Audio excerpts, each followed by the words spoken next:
Shalom, selamat pagi umat yang terkasih, damai Kristus beserta kita. Mari di pagi hari yang baru ini kita mengucap syukur kepada Tuhan karena Dia tidak pernah meninggalkan kita. Kasih-Nya selalu ada bagi kita dan tidak pernah berkesudahan.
Ya Tuhan, kasih-Mu sungguh besar.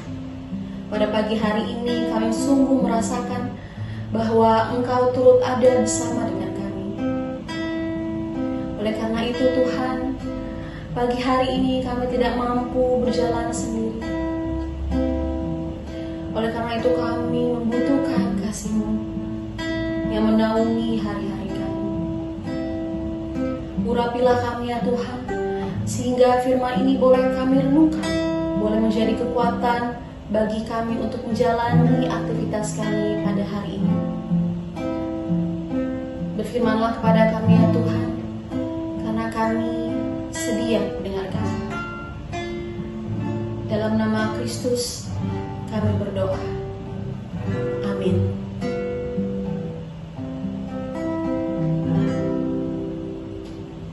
Saudara-saudara yang terkasih, pembacaan firman Tuhan pada pagi hari ini diambil dari kitab Mazmur, pasalnya yang ke-27.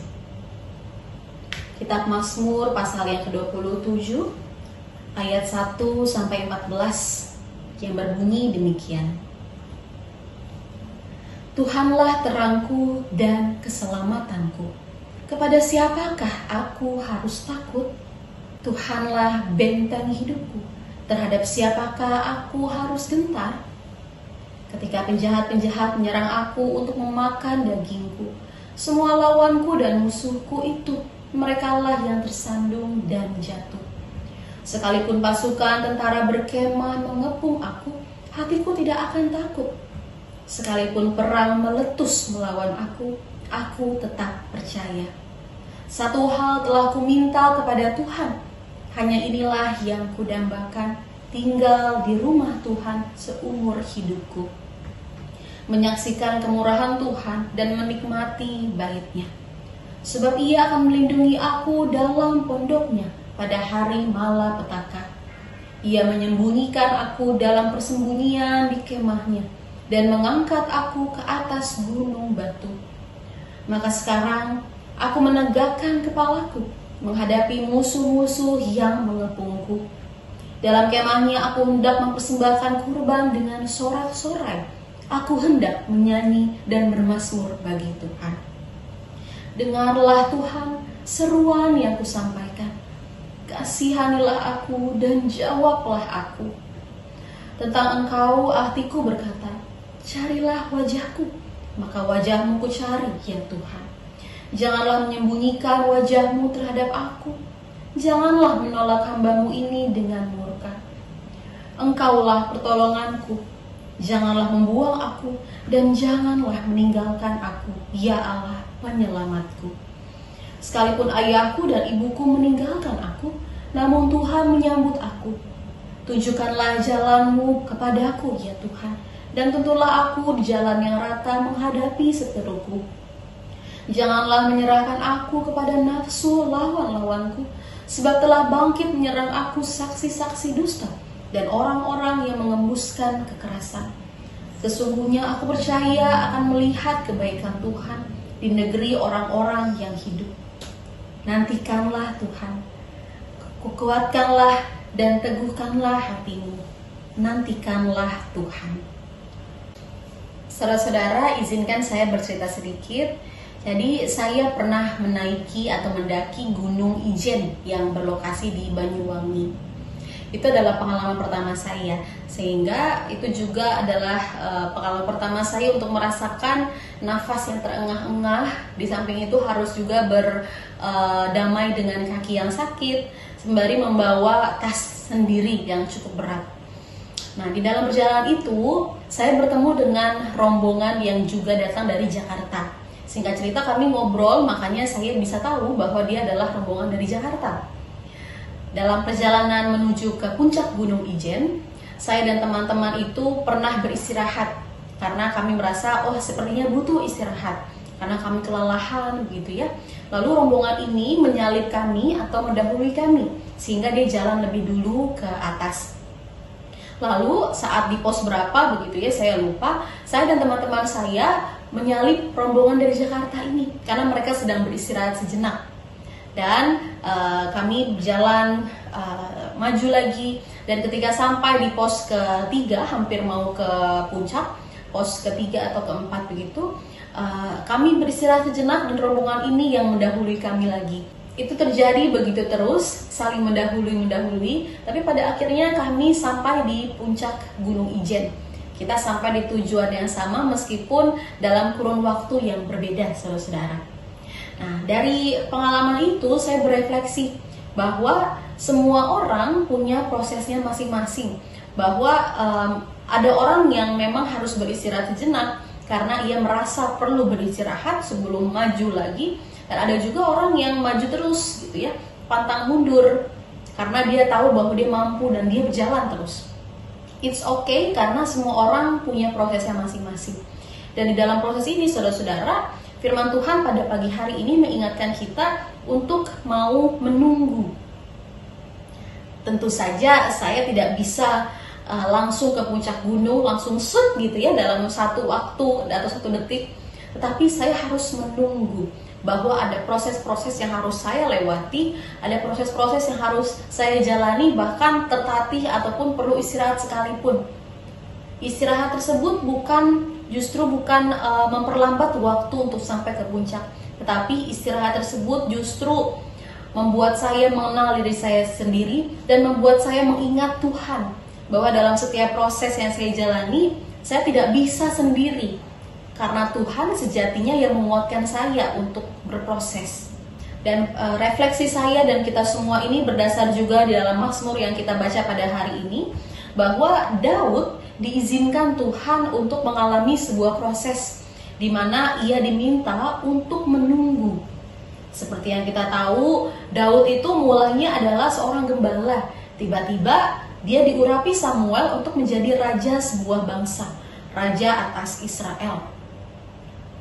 Namun begitu, proses untuk menduduki kepemimpinannya sebagai raja adalah proses yang panjang, saudara-saudara. Dia tidak langsung instan menjadi raja, duduk dalam istana gitu ya, tidak. Tetapi ia harus mengalahkan Goliat, dan dia harus kabur dari kerajaan Saul. Bahkan ia harus berada di dalam ancaman, kecaman, dan juga kejaran, kepungan musuh-musuh yang membenci Daud.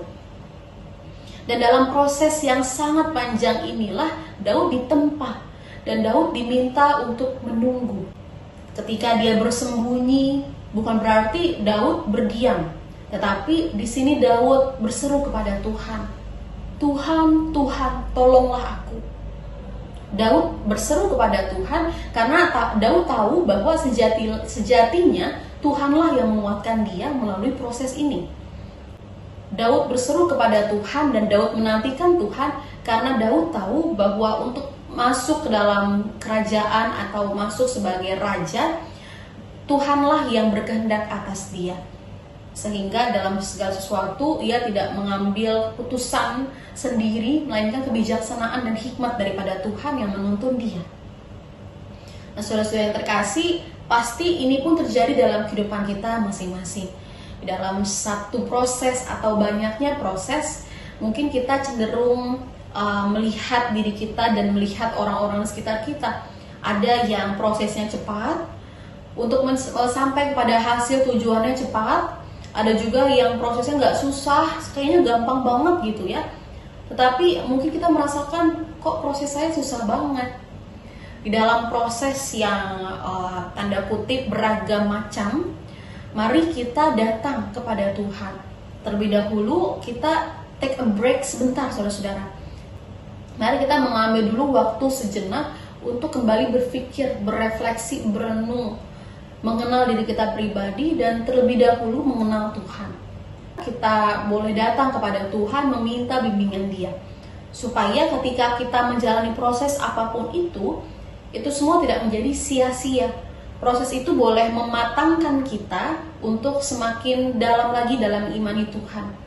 Sehingga ketika kita sampai di tujuan, di puncak gunung atau di kerjaan jabatan yang kita kejar, atau di kerjaan yang kita inginkan dari dulu, sehingga ketika kita sampai di sana, kita tidak menjadi orang yang berbeda. Kita tidak lupa diri, kita tidak sombong, melainkan kita terus merendahkan hati kita. Karena kita tahu untuk sampai di tempat itu, untuk sampai di tujuan, Tuhanlah yang memampukan kita. Saudara-saudara yang terkasih, menunggu dan berproses adalah sesuatu hal yang sangat mahal. Karena di dalamnya kita semakin mengenal Tuhan. Maka marilah kita jalani hari-hari, marilah kita berproses dengan hikmat Tuhan. Dengan mengenal Tuhan lebih dalam lagi. Karena Tuhan sejatinya tidak pernah meninggalkan kita. Amin. Saudara-saudara, mari kita menutup doa pagi ini di dalam doa. Dalam berproses, kami tidak bisa berjalan sendiri. Kami membutuhkan orang-orang di sekitar kami untuk melalui proses yang sulit kami jalani, ya Tuhan. Tetapi terlebih dari orang-orang yang kami butuhkan, kami lebih membutuhkan kasih Tuhan. Dan kami tahu bahwa Tuhan tidak pernah meninggalkan kami. Ampuni kami ya Tuhan, jikalau dalam berproses kami hanya mau instan, kami hanya mau sampai di tujuan dengan cepat, tapi kami enggan untuk menikmati proses yang ada. Ya Tuhan, pada saat ini kami bersyukur karena Tuhan boleh mengingatkan kami kembali bahwa sejatinya proses ini yang akan mengajarkan kami, mematangkan kami untuk bisa menjadi orang yang berguna bagi sekitar, menjadi berkat bagi sekitar kami. Ya Tuhan, di dalam berproses pada hari ini kami ingin sekali dan memerlukan bimbingan Tuhan. Biarlah bimbingan Tuhan dan hikmat Tuhan yang menuntun jalan hidup kami, sehingga setiap proses ini boleh kami lalui dengan baik dan dengan kekuatan daripada Tuhan saja. Ya Kristus, kami berdoa bagi rekan-rekan kami yang dalam keadaan kesulitan saat ini, sulit untuk bergerak, sulit untuk maju karena memiliki pemikiran yang sudah stuck, tidak ada yang bisa membantu, pikiran ingin menyerah dan lain sebagainya. Kiranya kekuatan dari Tuhan, hikmat dari Engkau boleh mereka rasakan, sehingga di dalam proses yang stuck ini mereka boleh terus berpengharapan kepada Tuhan, mengenal Tuhan lebih jauh, dan boleh maju bersama-sama dengan pimpinan Tuhan. Kami juga berdoa bagi rekan-rekan kami dalam kelemahan fisik maupun psikis, dalam segala kekurangan dan kelemahan kami semua. Kami berdoa agar kiranya Tuhan saja yang memberikan kesehatan dan kesejahteraan bagi tubuh, jiwa, dan raga kami di waktu yang tepat. Inilah doa dan permohonan kami ya Tuhan. Kami sungguh menyerahkan seluruh kehidupan kami dalam tangan pengasihan Tuhan. Biarlah Tuhan yang bekerja atas kami, biarlah Tuhan yang berkarya atas kami, sehingga hanya nama Tuhan yang dipermuliakan. Dalam nama Kristus kami berdoa, memohon dan mengucap syukur. Amin. Umat yang terkasih, selamat berkarya dan berproses bersama Tuhan. Tuhan Yesus memampukan. Bagi Bapak Ibu yang memiliki pergumulan khusus dan ingin didoakan, bisa menghubungi rekan-rekan pendeta di nomor berikut.